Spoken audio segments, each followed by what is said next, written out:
C'est pourquoi les savants te disent quoi? Lorsque nous avons l'information, lorsque vous voyez les informations dans les sources, nous pouvons on peut comprendre le nafi sihha, on peut comprendre le nafi kamal. On peut comprendre une affirmation d'authenticité et on peut comprendre une affirmation de complémentarité. Une affirmation d'authenticité, c'est-à-dire que l'acte n'est pas authentique, c'est pas valide. Okay? On peut aussi comprendre une affirmation de complémentarité, c'est-à-dire que c'est pas complet. C'est pas complet. Exemple, tu as demandé à quelqu'un de te construire une maison ou quelque chose. Il n'a fait que le soubassement. Tu arrives, tu dis, vraiment tu n'as rien fait là. Quand tu dis tu n'as rien fait, est-ce qu'en réalité il n'a rien fait? Il a fait quelque chose. Mais ici tu dis ça, c'est-à-dire pour dire qu'en fait, il n'a pas fait ce qu'on lui a demandé de faire. C'est pas complet. Jade.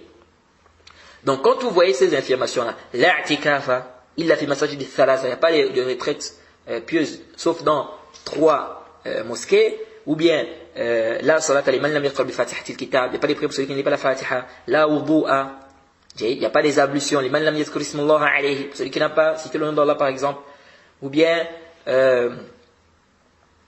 les hadiths qui disent wallahi la yu'min, wallahi la yu'min, wallahi la yu'min. Le prophète a juré, il a dit par Allah, il ne croit pas, par Allah, il ne croit pas, par Allah, il ne croit pas. Parce qu'il a parlé de celui qui dérange le voisin.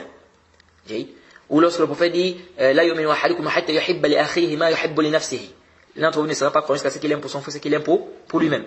Ces affirmations-là, est-ce que ici on va dire, par exemple, quand le prophète dit il ne croit pas, donc celui par exemple qui dérange son voisin, celui dont le voisin n'est pas à l'abri de son mal, celui-là, quand le prophète dit il ne croit pas, ça veut dire quoi? Qu'il est mécréant. Quand le prophète dit l'un d'entre vous ne sera pas croyant jusqu'à ce qu'il aime pour son frère ce qu'il aime pour lui-même. Okay? Jusqu'à ce qu'il aime pour son frère ce qu'il aime pour lui-même. Ça veut dire que si tu n'aimes pas pour ton frère ce que tu aimes pour toi-même, tu es mécréant? Non. C'est pourquoi ici les savants te disent ces affirmations-là, ici on peut comprendre ça de 2 façons. Soit c'est une affirmation, c'est-à-dire totale, c'est-à-dire la chose, mais elle est affirmée totalement. Okay?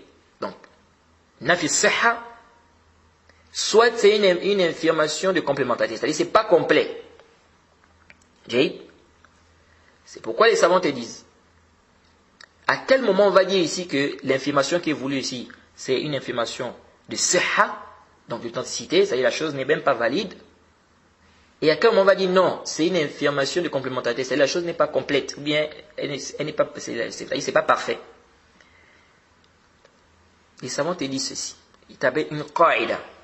Il y a une qa'ida usuliyya qui dit أن النفي المسلط على حقائق الشرعية إن تردد بين النفي الصحة ونفي الكمال وكان حمله على صحة معارض لأصول وجب صرفه على الكمال.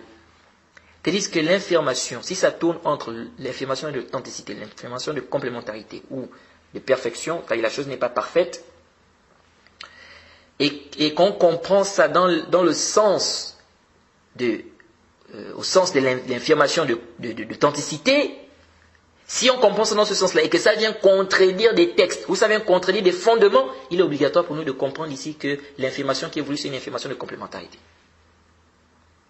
Je ne sais pas si vous avez compris. C'est-à-dire, par exemple, on nous dit la yu'minu ahadukum hatta yuhibba li akhihi ma yuhibbu li nafsihi. L'un d'entre vous ne sera pas croyant jusqu'à ce qu'il aime pour son frère ce qu'il aime pour lui-même. Si on voit qu'en disant ici que l'un d'entre vous ne sera pas croyant, ça veut dire que la personne est mécréante, la personne est sortie de l'islam. Si on dit en comprenant le texte de cette façon, si on voit que ça vient contredire d'autres textes, ou ça vient contredire des fondements, il est obligatoire pour nous de comprendre ici que le texte qui est voulu ici, c'est la foi complète.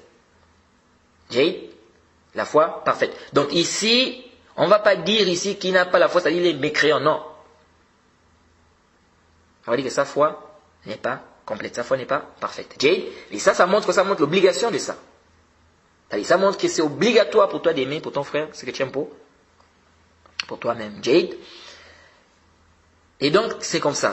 Maintenant, si on n'a pas des qara'in, c'est-à-dire on n'a pas des nusus qui contredisent ça, on n'a pas des usul, des fondements qui contredisent ça, ici, la base, c'est qu'on comprend ça dans le sens apparent. Et donc, ici, ces savants t'ont dit, c'est important de comprendre ces choses-là, parce que ça va t'enlever beaucoup d'ishkalat. Ça va t'enlever beaucoup de problèmes. Parce qu'il y a des gens qui s'embrouillent ici.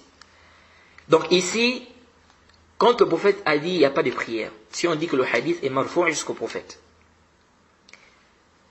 comme je vous ai dit, parce qu'il y a une divergence, est-ce que c'est marfou' ou bien c'est mawqouf? Inch'Allah, ça va venir en détail de tafsir quand on va rentrer après en groupe. Si on dit que le prophète Mohammed a dit il n'y a pas de prière ici, et qu'on voit qu'en comprenant ici qu'il n'y a pas de prière, c'est-à-dire sa prière n'est pas valide, on voit que ça contredit d'autres textes. Comme là, par exemple, ça contredit le hadith où le prophète a dit quand même que la personne est quand même récompensée. Parce qu'il a dit la prière en groupe est meilleure de 27 récompenses. Ou 25. Ça veut dire qu'il a quand même la récompense. Donc si sa prière était nulle, il va avoir la récompense. C'est lui qui a prié seul. Non. Donc ici, ça veut dire qu'on ne doit pas comprendre de ces textes-là, quand on dit qu'il n'y a pas de prière, que sa prière est nulle. Jade. Et pourquoi certains savants te disent ici, c'est qui est voulu par le hadith, c'est-à-dire, sa prière n'est pas complète. Mais c'est pas que sa prière n'est pas, et c'est pas que sa prière est nulle. Jade.